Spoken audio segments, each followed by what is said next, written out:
welcome back to another edition of Game Changers. I'm super excited today. Let's face it, I'm always excited to do these podcasts, but I'm very excited today because I'm going to be talking to, and I don't want to use the word old, but an old colleague / friend of mine who I met quite a while ago. And I'm very excited to have Lorne Goldenberg joining me today on Game Changers. He's been a pivotal strength coach for many years. And we're going to talk today about all the reasons why he's a game changer. Stay tuned. Hey. How are you? I'm good. How are you doing? Good. Thank you so much for coming today. Well, you're welcome. We've been talking about it for a long time. So I know, trying to nail people down, especially, I was going to say at this time of year, but there's never really a good time of year to talk to anybody, it seems. No, there's not. How's the weather down in Arizona right now? I'm in California. You're in California? I've been in California since 2015. But I'm in Arizona a lot. So that could be. I thought you actually, like, your facility was in Arizona and you lived and worked there. I'm in California. Wow, I didn't know. But I do like Arizona. Yeah, I've got an investment property there in Phoenix that I've had since 0809. I rent it out. Yeah. And I'm dying to be able to actually use it as a vacation property. Yeah, you can't beat Arizona weather, especially like I'm in Northern California and it's kind of, I don't want to say chilly because they'll probably take my Canadian passport away if I start saying that right now. Because it's never in the negatives. And as somebody who came from Winnipeg, I really can't complain about weather. So my God. No kidding. I feel like I've put in my time growing up and, going through all my education in Winnipeg that I can when I say it's cold, I've earned the right to complain about it. So I feel like the universe has given me like California, and it's because I put my time in. Yeah, well, I'm like, I live in Pittsburgh now, but I'm from Ottawa. Right. And Ottawa's winters it's not quite as cold as Winnipeg, but we get a lot more snow. And it actually snowed here in Pittsburgh yesterday. And it snowed, this is the first snow this year, and it snowed before it snowed in Ottawa. That's the first time in 7 years. So I was a little pissed about that.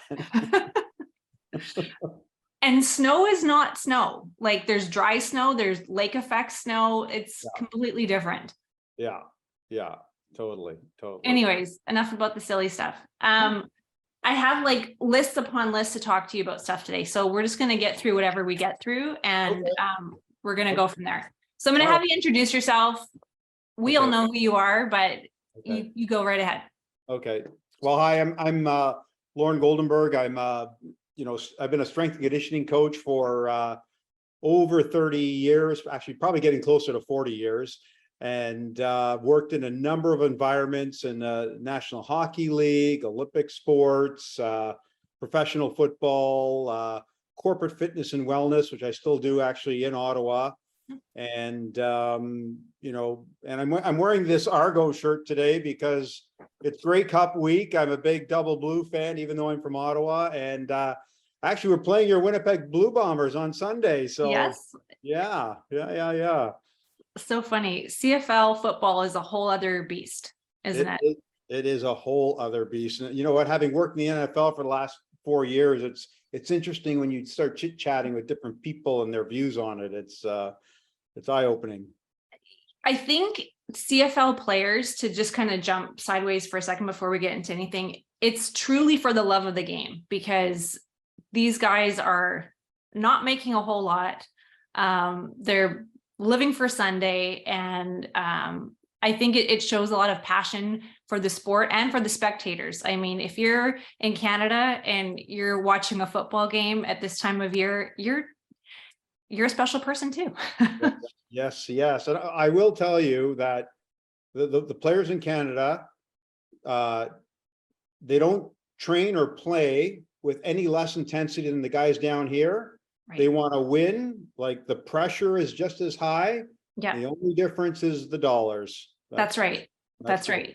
So. And I think that could be even more of a motivating factor, right? Like these guys, it's like watching I guess anything, college sports, minor league, right? Like those guys are not there for the paycheck. They're there truly just for the compete. So you kind of alluded to it. You've been in the business for a long time. And when I start making my list on, I mean, obviously this podcast is called Game Changers. It's not necessarily about doing something that's like new or off the radar or off the charts, but you've been in this industry for a long time. And that in itself, you have to be a game changer and constantly reinventing, evolving, learning.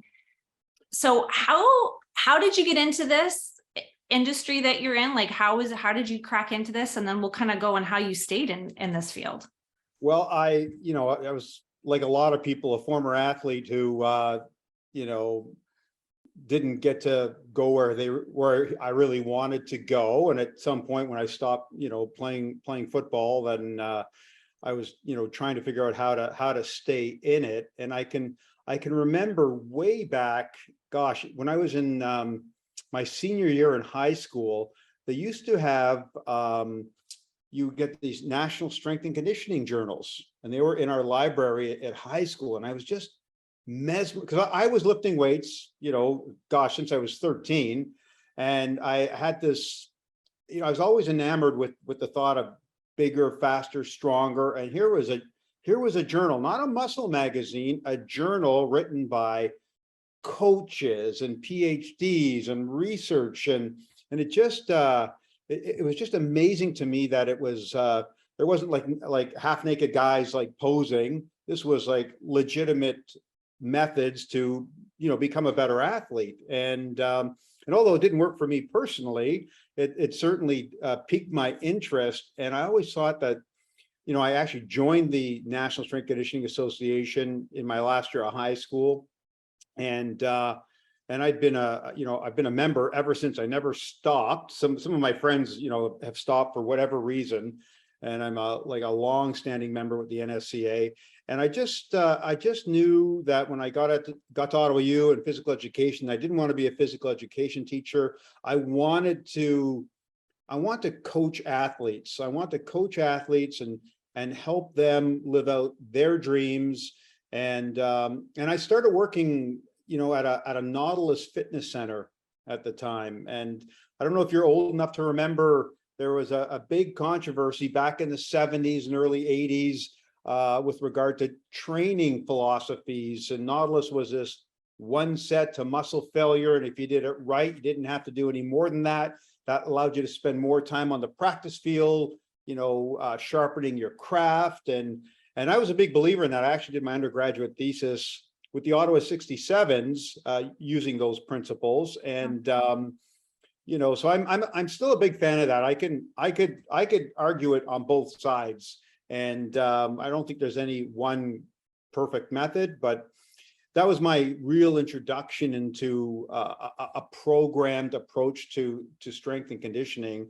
And in the NSCA journal, there was, anybody can go online with the NSCA and look up some of these, like 1 set versus 3 sets, and all of the old, gosh, they were so competitive back then. Like these guys would have gotten into a fist fight arguing it. And even in the NFL, there were teams that were Nautilus teams, and there were teams that were, periodization, Olympic lifting type teams, and they would compare their records. The Nautilus teams, what were their records versus the periodized teams and their records. And so it was really, that kind of pushed me in that direction. And I was never the smartest guy in school, but I loved what I was doing and was able to, I knew I had to get practical experience. So like I started working at that Nautilus gym, gosh, when I was 17, and I was around, we had the Ottawa Rough Riders training there, we had the 67s, we had pro athletes coming in, NHL guys, and I just loved that exposure. And then I went out on my own also, and got jobs with the Rough Riders and the 67s, and started to kind of build a clientele and helping people. And it really evolved that way. And I was persistent because back then there was no internet, there's no emails, there's actually not even a fax machine. I used to get my mother to type up letters to all these teams and coaches and GMs, and I would mail them. Yeah. So, you know, it's funny. We were talking about, I'd hired somebody to help me with social media and all these platforms that I do my podcasting on, because it's very cumbersome. It's very time consuming for me. And when I took practice management in university, it was where to advertise in the TV guide or what kind of ad you wanted in the phone book. And I was telling this to my kids and they're like, what's a phone book? And I'm like, oh my God, that was only 20 years ago. But a lot has changed, you know, like you said, just from sending out letters, trying to get yourself out there. Obviously you did, and you got yourself out there, and you've been working with a lot of amazing athletes for the past, what did you say, 30 years, maybe a bit more? 30, 35, maybe 40. And you started with your love because you were a football player, and you've worked a lot. You've transitioned from, well, I don't say transition, but you've kind of reinvented and morphed, and you've gone into different sports. I think we met through hockey. I was trying to think, when I was talking to Peter Twist a while ago, I was trying to think like how I feel like I've always known you guys. And I think it was maybe through like a Swiss seminar was our first encounter. Definitely. Might have been. I think Mark Lindsay too connected us at one point. Yes. Yeah. There's like an intricate little circle of us Canadians that have worked together and have stayed in touch. And now again, with social media, it's nice to see what everybody's continuing to do. What is one of the biggest things that you've seen with, let's talk about athletes for a minute that you've come across, talking about athletes that you first started working with to the athletes that you're working with now. Mm-hmm. That's probably really big. That could be a whole podcast right there, that one question, but I'll let you start with maybe what you're seeing the biggest difference in athletes that are walking in your door. Well, just the real commitment now, like back in the day, like back in the 80s, for example, you would, you know, you get maybe an hour or two with an athlete and then they'd be off, you know, they would go from training to golf to the bar, you know, have a bad dinner and try and repeat that the next day. Yeah. And the dedication to the, you know, the training, the nutrition, the recovery, the sleep, the therapy, and not just during the hockey season or football season, like it's 12 months of the year. These guys have finally realized that their body is their investment, and what they put into it will be reflected in where they go and how they're able to perform. And it wasn't like that, you know, back in the day. Like Gary Roberts was really my first guy that I helped become a professional athlete. And Gary was all in. Like he had you know, people know the experience. He got drafted in the first round. He went to training camp. You know, he could do 3 chin-ups and they basically sent him home. You know, he failed the fitness test and they sent him home, and he was embarrassed. And this was a first round draft pick.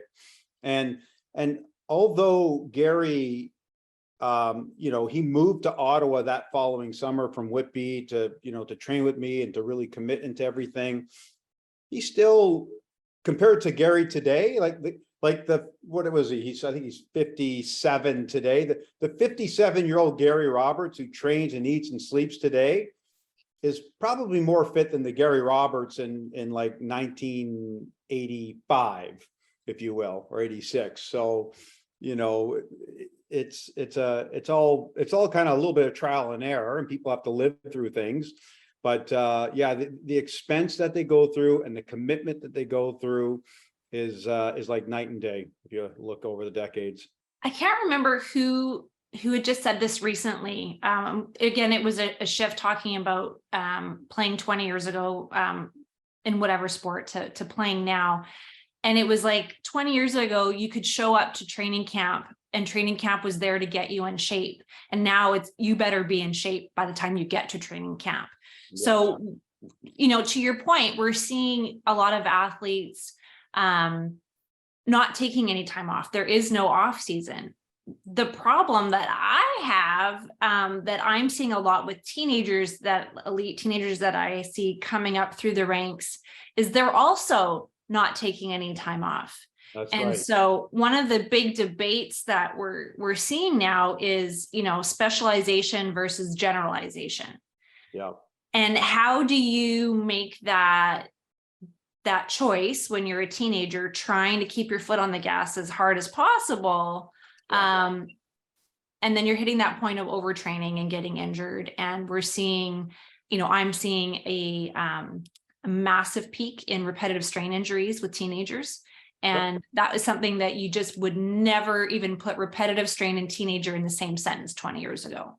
How about the incidence of FAI in minor hockey players, like, from 7 to 12 years old, like, because they're skating and playing hockey, 11 months out of the year. Right. And ironically, like, I think that there's a problem there. And the problem, I really think it kind of lies with the parents. One, it lies with some of the spring programs that are out there, and the pressure that regular coaches who are coaching in that are pressuring parents and kids to participate. And then as they get a little bit older, as these kids are like, 12, 13, and they've got an agent, and there's some pressure from the agent. And but I'll tell you, and your watchers and listeners should try and find this on YouTube. But one of my old longtime clients, Daniel Alfredson, who was just inducted into the Hockey Hall of Fame, I mean, he had an amazing speech. But the one thing that he said that really hit home was he thanked his father for allowing him to play multiple sports when he was growing up, that it wasn't hockey 12 months of the year. And I know he played tennis, he played golf, he played soccer. It wasn't hockey all that time. And that is the type of, environment that we should be creating for our competitive kids right now, and not just dialing them right in, because and there are many examples of professional players who would share a story like that. Agreed. I think there was a stat that was done here in the United States last year, the year before, with the NFL. And it was, I want to say, over 87% of the first round picks in the NFL played 2 sports all the way through their senior year of high school. And I try to keep using that to the teenagers and the parents that I treat in the clinic, even my teenagers' friends who have dialed into one sport since the age of 10. Mm-hmm. And so many reasons. I'm going to blame a little bit on a certain book that came out that said you had to do, 10,000 reps to be a master at something. I'll do 5,000 reps and you'll get an injury, and then your child will hate the sport. And I think what my message is trying to be to everybody who's listening, to my own family, is we want people to be athletes for life. And the way that we're going, it is not conducive to being an athlete for life. You're getting kids that are physically burnt out, mentally burnt out, you name it, burnt out. So it's just not healthy. And it's not based on any sort of health and wellness principle. It's based on money. It's based on, selfish coaches, selfish training programs, and then parents that maybe it's no fault of their own, but they just don't know any better, right? So you're putting your trust into a facility and giving them half your paycheck and your child and saying, make them great. It was struggle. Like, I struggled with parents, like, often. I mean, I had some great relationships, and there's some parents that I consider to be friends to this day, but I'd have to, sit them down at the beginning. So this would be like in, late April, early May kind of thing. And I'd have to emphasize the fact that your kid is not going to forget how to skate. Like, right. That's the bottom line. Like, and the one thing that I used to love, and I would try and get these kids to like give me 6 weeks of not going on the ice. I would try and get longer, like 8 weeks to me is better. but I would try and get at least 6. And then they'd always come back like, oh, Goldie, I got on the ice. I had some jump, like my legs were snapping, right? Like that's like a marketing piece for me. I'm like, Yes. I told you. And tell all your friends. And tell all your friends, you know. Yeah. So that's a big thing. And it's even impactful, even with the NHL guys, like even the NHL guys, because they think they've got to be on the ice all the time. And it's such a, you know, the intensity of the game and practices and the length of the season. I mean, it doesn't lend to positive recovery for these guys from year to year, and they've got to take care of themselves. And getting off the ice is probably the smartest thing that they could do as soon as the season ends. Absolutely, mentally and physically. So I want to talk a little bit about recovery. You talked about it a little bit too, as one of the shifts that you're seeing. Guys are kind of, and girls, anybody, our athletes are, I think, more bought into the holistic whole body approach, which is a really nice trajectory, I think, that we're seeing, because it's not just about pouring yourself out there for 2 hours and then undoing it all the other 22 hours that you're not on the ice. And that's what I've been trying to, especially the teenagers that I've been working with, is educating them really early on that it's what you're putting in your body. It's how many hours you're sleeping at night, what kind of therapy that you're doing. Right. So what are some of the therapies or recovery pieces that you like, that you're seeing right now, that you think are pretty favorable? A lot of soft tissue work, you know, guys who are, you know, doing ART or just regular massage, like getting that and taking the time. The problem with that is it would take time out of their day from, you know, doing stuff that might be more fun or away from their video games, what have you. But the soft tissue work is good. And I see a lot of people now like spending more times like doing contrast therapy, hot and cold, taking the time after practice with rollers and Theraguns. And, you know, whether they're, I mean, people can debate whether those tools are effective or not, but the bottom line is it also works up here. That's right. So if you believe you're doing something that is going to help you recover and help you prepare to be able to perform the next day, then it's actually going to do that. So, and then there's the whole, you know, the whole nutrition piece, which I think is, you know, much better than it was, you know, 25 years ago. Right.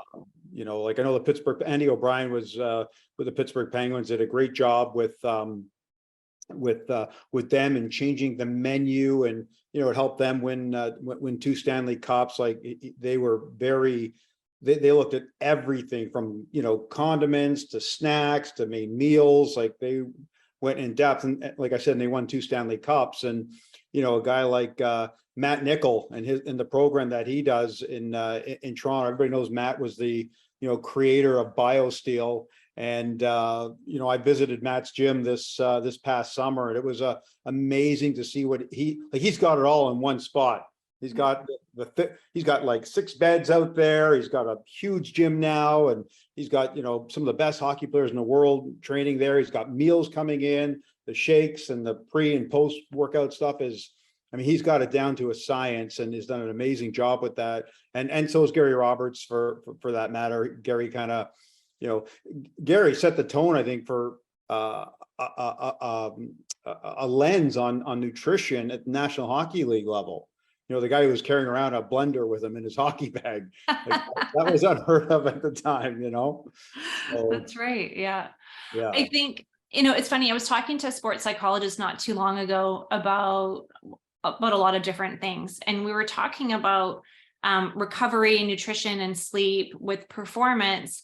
And they were saying a big part of it is so much of an athlete's world is out of their control, right? Like you don't, from the minute you're getting chosen as a child, what team you're being placed on, to getting drafted, to getting a scholarship or not.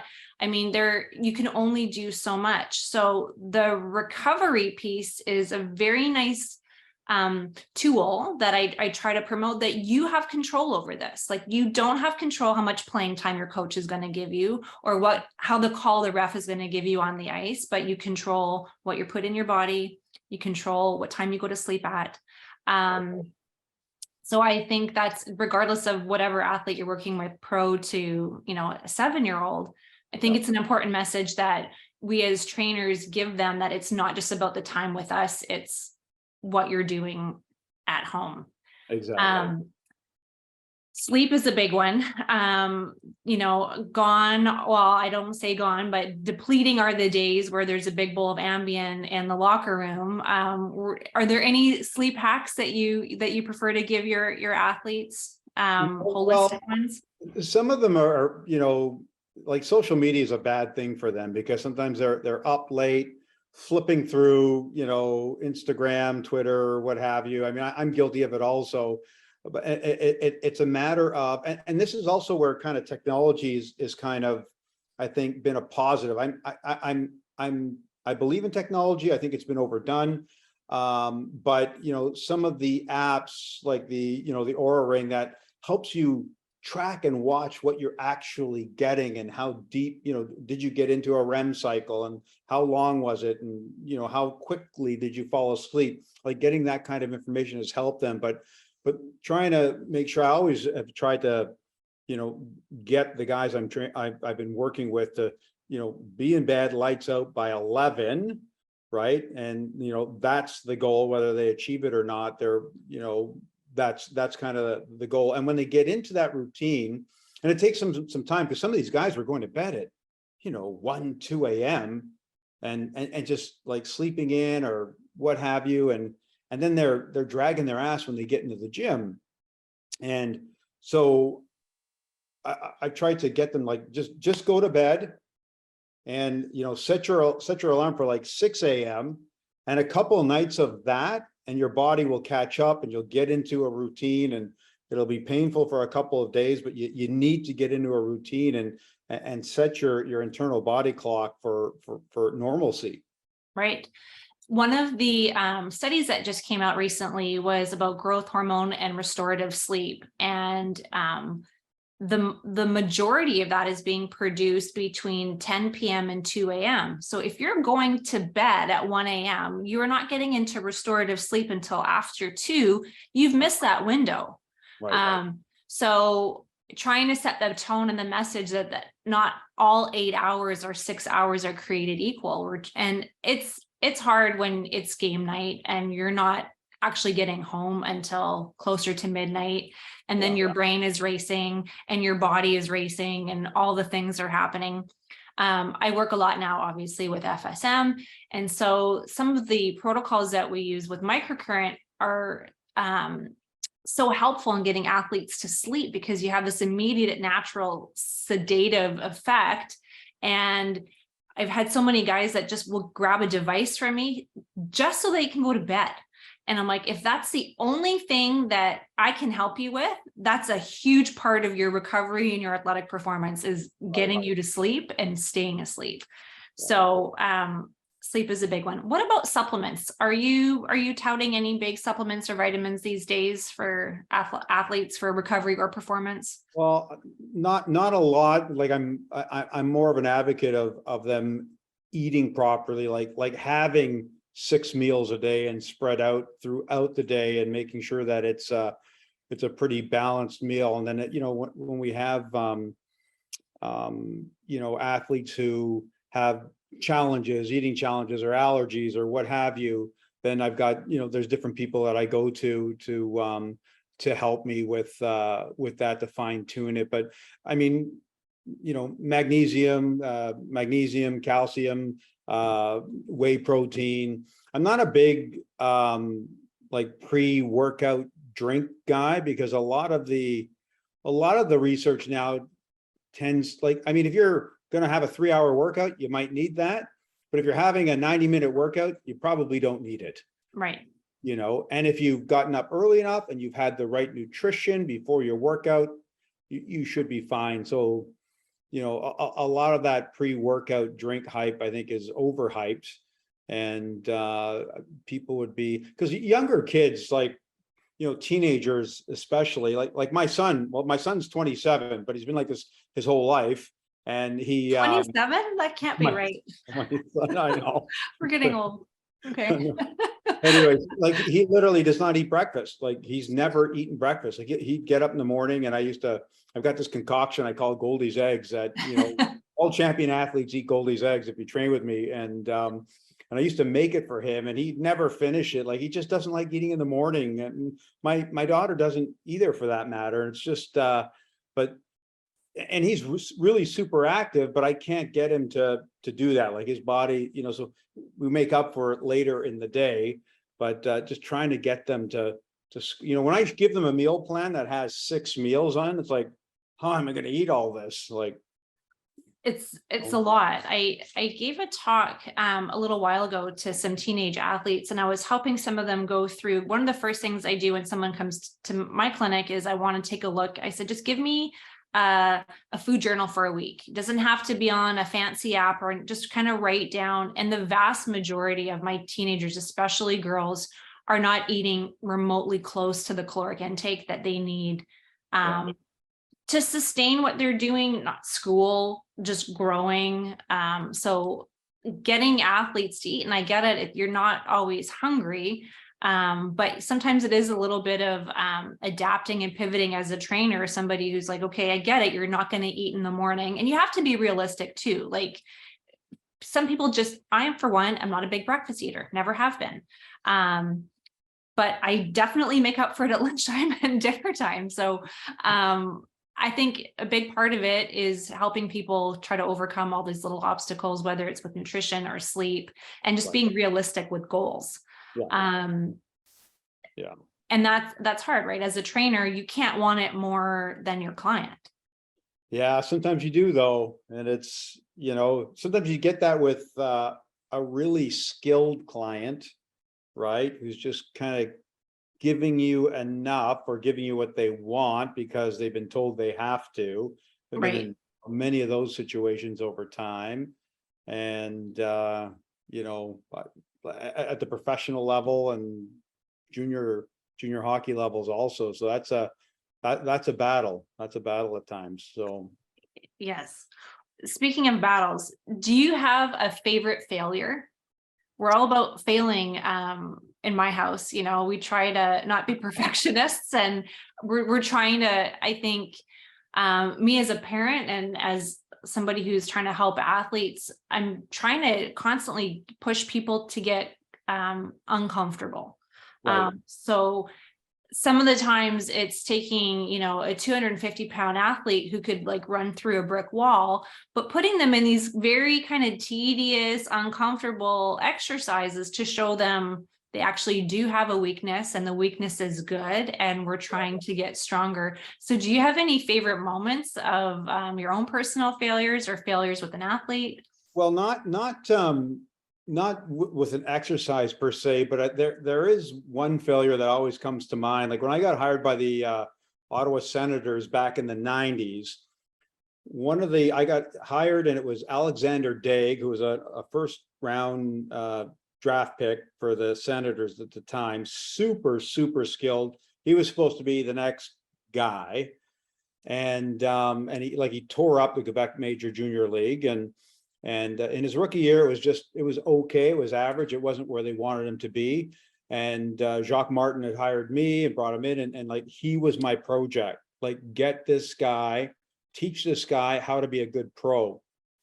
And I like the first half of the season, it was amazing. I had him, first of all, we trained all during the off season more than he ever did. He stayed in Ottawa, which was a great commitment by him. Came into camp, was in great shape.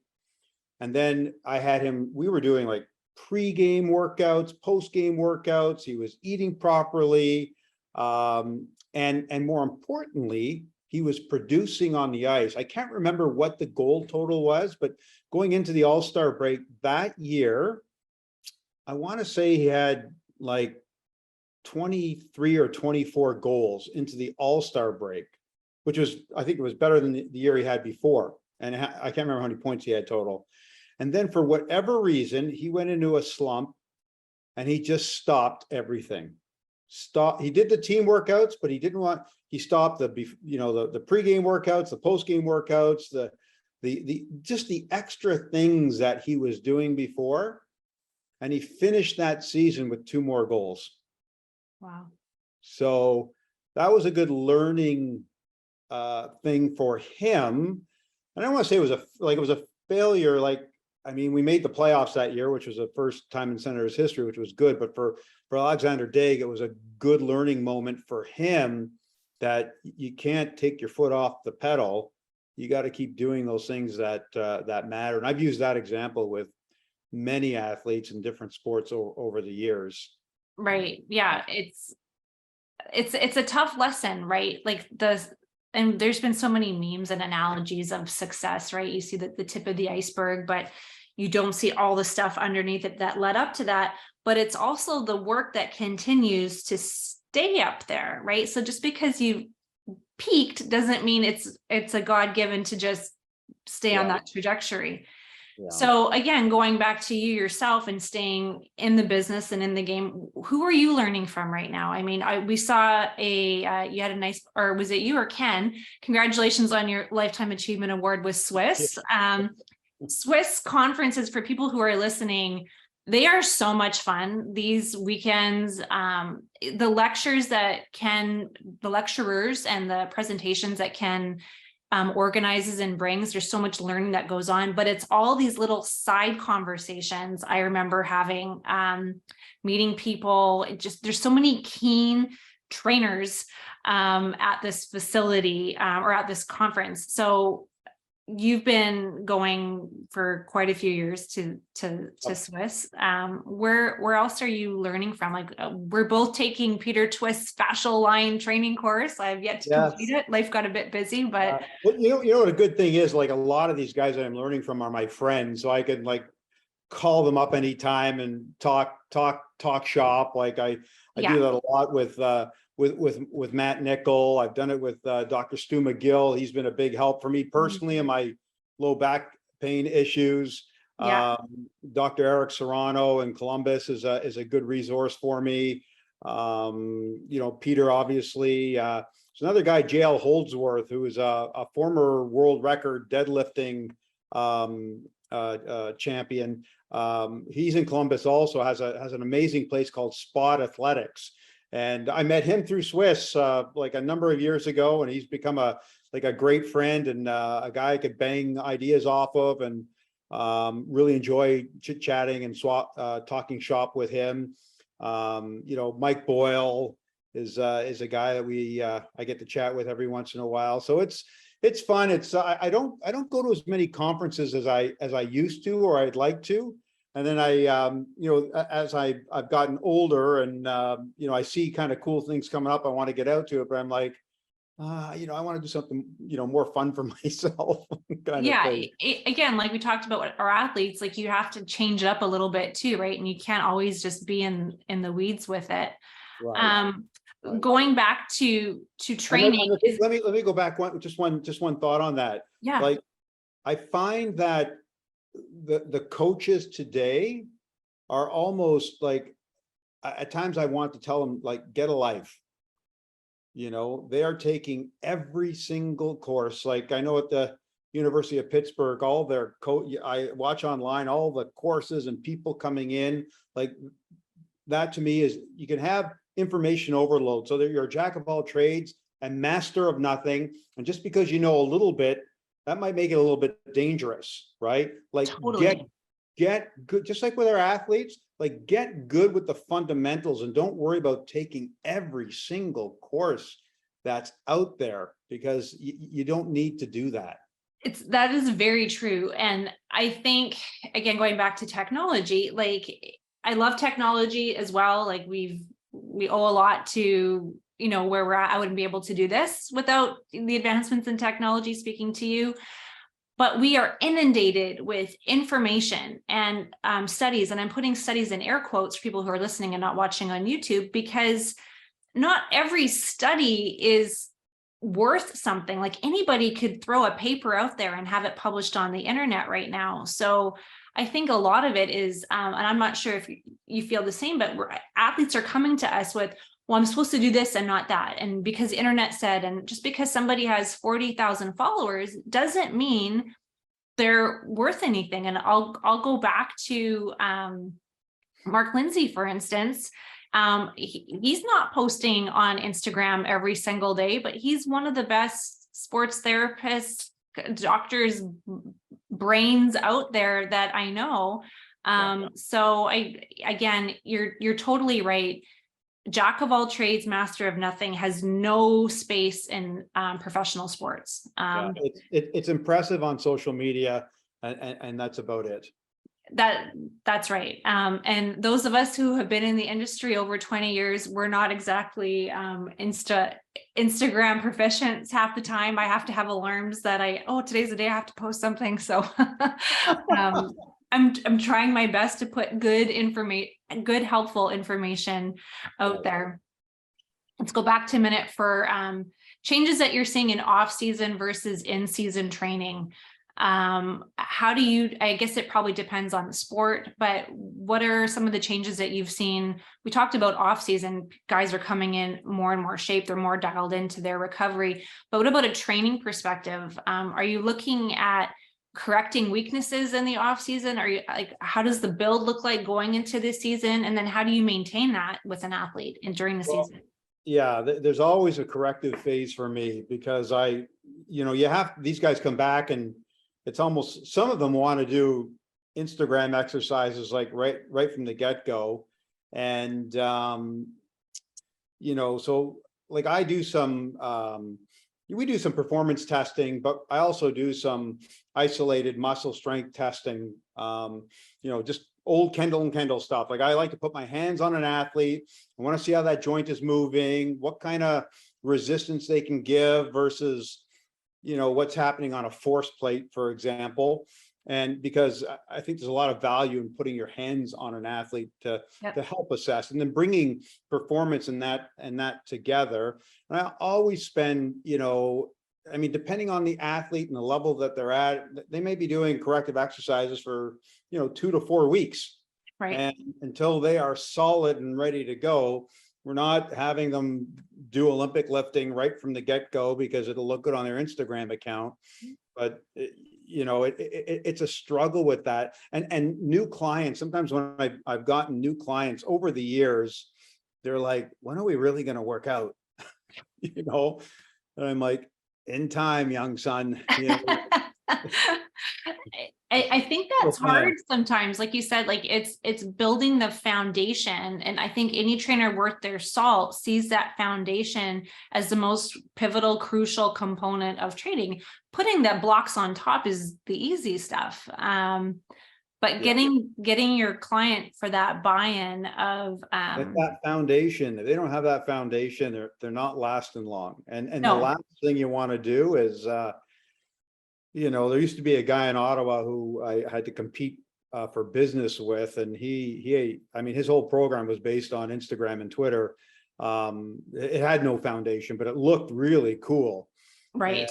And, I had to battle athletes and parents and agents, and I just at one point I just gave up with them, and I'm like, go train there, you're better off there, and they would come back. Of course they do. Because it doesn't work, right? I mean, if you've been in the industry this long, you're obviously doing something right. And I think sometimes common sense just kind of goes to the wayside, and people want like and not to, no pun intended, but the insta fix, right? So whether it's like the sexy picture to post on Instagram, but it has no weight going into the real world. And a lot of these corrective exercise, my thesis was on pelvic stuff and pelvic instabilities, but and again, it's common sense. People that did corrective exercise not only got better, but the results stayed. Pain did not return, function obviously improved. So we're almost like salespeople, right? Is getting them to be excited about like the crappy, really hard exercises. That you're not going to post it on Instagram. One of my neighbors upstairs is a Pilates instructor, and she's brilliant. She's been in the industry for a long time. A lot of it is intuitive for her. She just knows exactly what's firing, what's not firing, and how to do these really small, like micro corrections. Right. And it's so hard because a lot of times, like athletes, we're not feeling the muscle that we're trying to contract. It's not like a deadlift. It's not like a hammer squat where it's like this massive exercise. It's these really small, intricate motions. But those motions are the difference, because you need everything to fire together when you need it to. So is there anything like movement patterning wise, like we're seeing a lot more dynamic warm up, dynamic cool downs, more total body? What have you been seeing with football or with hockey? A lot of the same, same. I've been spending, and this was part of my talk in Swiss, like I did a lot of talk. Well, it was all about muscle structure, function, and testing, isolated testing. But I talked a lot about the hip and the problems with the hip and how we can address these issues, and talked about like actually like rotation of the, you know, the femur and the acetabulum, and how that movement versus always, you know, squatting and abducting, you know, how that's kind of tearing the joint apart, and coming down into some micro movements here, which will help longevity of that hip. And that was I think it was new for a lot of people. Like I was talking to a lot of people after that lecture about that, and because everybody's into the, you know, the big functional movements, and don't understand how that will all contribute to them being able to do those functional movements more effectively. Absolutely. Interesting part about the hip that you were just saying. I was trying to explain, I was having a patient who used to be a goalie and has probably needs bilateral hip replacement just from being a goalie. Right. And trying to get him now to do, you know, like these kind of skater slides where you're standing and you're abducting, but instead of just abducting, doing a total circle. Right. And working more with internal and external rotation. He's like, I can't do it. I'm like, you can do it. You don't want to, but you absolutely can. And if you do it the right way, it won't cause you any pain. And it was just so funny to see how hardwired he was into just doing, like you said, like the flexion, the extension, abduction, adduction. It's not a hinge joint. The hip is a ball and socket. Yeah. Yeah. Completely. Why are we not doing that? Doesn't look good on Instagram. No, you're right. It doesn't, we need, so that will be like my goal for 2023 is putting these really ugly exercises out there that maybe don't look good, but let's try to make them look good and put the selling feature in there. Is there anything, speaking of angry, is there anything that makes you angry right now that you're hearing or seeing like in our industry? You're a pretty happy guy. I know that, like, but there's got to be something that gets at you. Yeah, I find that there's a lot of people, well, in professional sports, there's a tendency to hire younger people, if you will, because they come at a lower rate, not as experienced. And so that makes me angry sometimes. And sometimes there's, you know, poor hiring decisions that doesn't work well with the staff. And I don't think, like in hockey, for example, you know, in management, there's thought that goes into, you know, your director of scouting and all the scouts and hockey operations and what have you. And on the performance side, there still needs to be, and they're getting there now, like there's some positions that have been created in National Hockey League. 4 teams have like VP level positions. And I thought that's really positive, because that should funnel directly to management instead of the manager just going to the strength coach one day, hey, what's going on with this guy, or what's going on with that guy? Then he goes to the trainer and asks the same question. And then, you know, if they're not on the same wavelength, you know, so this VP level director is kind of bringing everybody in together. But I will say, and I won't say what team or who or what have you, but I was up for one of these positions this past summer and lost out on 2 of them to 2 Australian guys who'd never been in a hockey rink before. So that really pissed me off. For sure. There's Yeah. something to be said for experience, like just world experience, and I think, to me, I'm always looking for advice to people who have been in the industry a long time. And it's not that we're, my intro is like my old friend Lauren, and I don't want to date ourselves, but I have a lot more respect for people who have been in the industry as long as we have, because you've had to adapt, you've had to reinvent, you've had to keep some things the same and Right. battle through. And there's no replacement. There's no course you can take for what you've been through and what you've seen. Yeah. Firsthand. Yeah. I was just talking to a coach, on another podcast, actually one of Gary Roberts' coaches, Adrian Balaka. Yeah. And, we were talking about Nautilus and once at the muscle failure, he'd never really heard that. He's a great coach, really good coach. Yeah. He wasn't really aware of that philosophy. And I said, I could take you through one of those workouts right now and you'll wake up the next day and this workout will take us 20 minutes. You'll never believe how you're going to feel with the intensity that I'm going to make you work out at. Right. Like I think that I could, with a 20 or 30 minute strength training workout using Nautilus principles and some SAQ and plyometrics, I can get a guy ready if I had to. Yeah. I could do it the other way too, but right. So.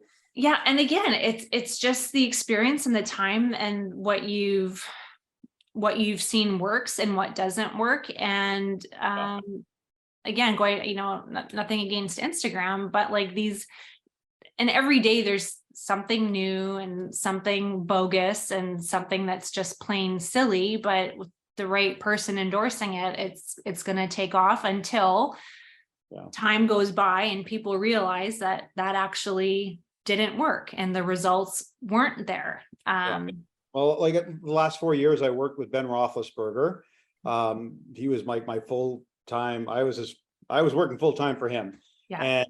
And it's no secret because you can look it up on the internet. He's had probably more injuries over his career than anybody in the NFL. Hips, knees, shoulders, wrists, fingers, what have you.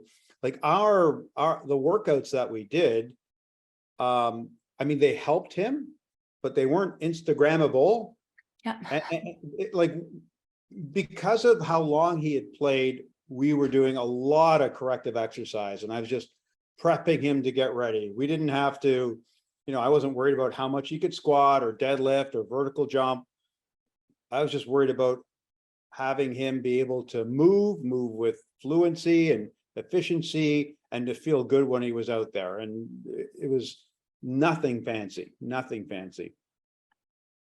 And I think that's the great part about it. It doesn't have to be fancy, but it has to work. And having all the athletes that you do under your belt, it obviously does work, and you could put on an Instagram or not. Okay, I always end the podcast with one of my favorite quotes, and I wrote down the one that I wanted to share and I lost it, but it had something to do with being able to accept and rejoice in the fact that you were wrong, because it means that you are always learning. And kind of like the whole theme is what we were talking about today was you try something, it doesn't work. Your experience shows you how to adapt and pivot and to fail and to try again and to learn from your mistakes. Anyways, that was where my quote was. But if you have a quote that stands out, I'd like you to share it. Mine would be, and I've used this for many years, is that there's no substitute for strength and there's no excuse for a lack of it. Yeah. And, because that's the foundation for everything. That's the foundation for speed. That's the foundation for injury prevention. That's the foundation that, builds confidence with athletes all the time. And there's so many different methods out there. And that's why I kind of say there is no excuse for a lack of it. There's lots of opportunities to build strength.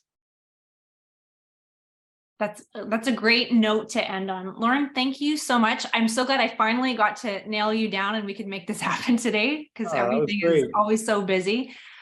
You are on Instagram and you do post some great things. So if people want to find out more about you or get in contact with you, what's the best way they can do that? They can reach out through Instagram or Twitter, LinkedIn. Just, search my name. I'll pop up, and I'm usually pretty good about, responding back to people. And yeah, awesome. And all your information will be on the YouTube channel, and it will be on Spotify, Apple Podcasts, wherever people are listening to this thing. All your information will be there as well. So Lorne, thank you again so much. All right. Well, thanks for having me. It's been a lot of fun. Okay, talk to you. Bye. Bye.